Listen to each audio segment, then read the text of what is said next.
Question number 76. How may we define spirits? Answer. We can say that spirits are the intelligent beings of creation. They populate the universe beyond the material world. Question number 77. Are spirits beings distinct from the divinity, or are they only emanations or portions of the divinity? The reason why they are called the children of God? Answer. Good gracious. Of course, they are God's work. It is like a man who builds a machine, for example. The machine is the man's work, but it is not the man himself. You know that when individuals make nice and useful things, they call them their children, their creation. Well then, it is the same with God. We are God's children because we are products of the divine work. Question number 78. Did spirits have a beginning, or have they existed from all eternity like God? Answer. If spirits had no beginning, they would be equal to God.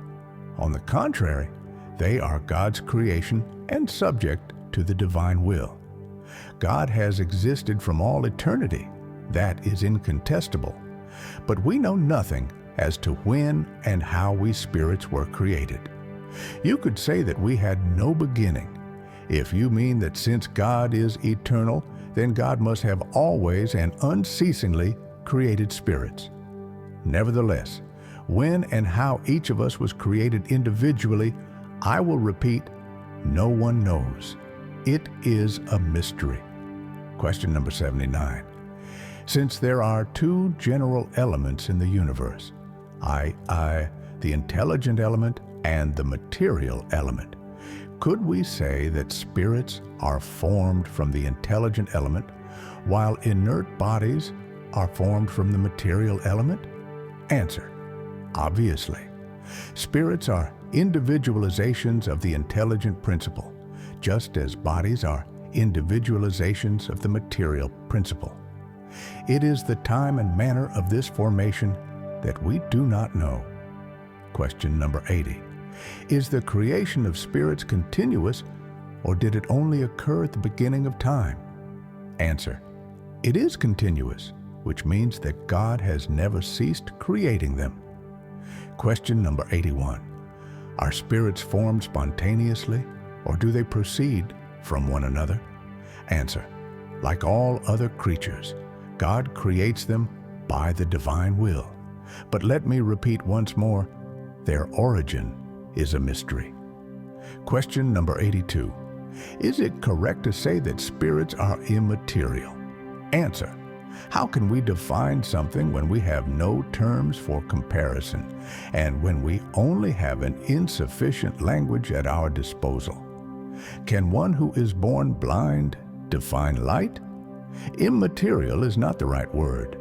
Incorporeal would be more precise, because you should understand that since it is a creation, a spirit must be something. A spirit is quintessentialized matter. Thus, you have no analogies for describing it. It is also so etherealized that your senses cannot perceive it. Author's remarks. We say that spirits are immaterial because their essence differs from everything we label as matter.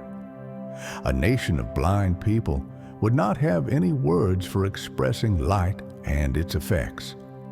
Those who are in fact born blind imagine that they perceive everything through their hearing, smell, taste, and touch, but they would not be able to comprehend ideas that came to them through the sense they lack. In the same way, we too are blind regarding the essence of suprahuman beings. We cannot define them except by an effort involving our imagination or by making comparisons that will always be imperfect. Question number 83. Do spirits have an end? We can understand that the principle from which they emanate is eternal. But what we are asking is whether or not their own individuality will come to an end, and whether or not, like material bodies, at some given time in the near or distant future, the element from which they have been formed will disintegrate and return to the mass from which it came. It is difficult to understand how something that had a beginning would not also have an end. Answer: there are many things that you do not understand because your intelligence is limited, but that is no reason to reject them.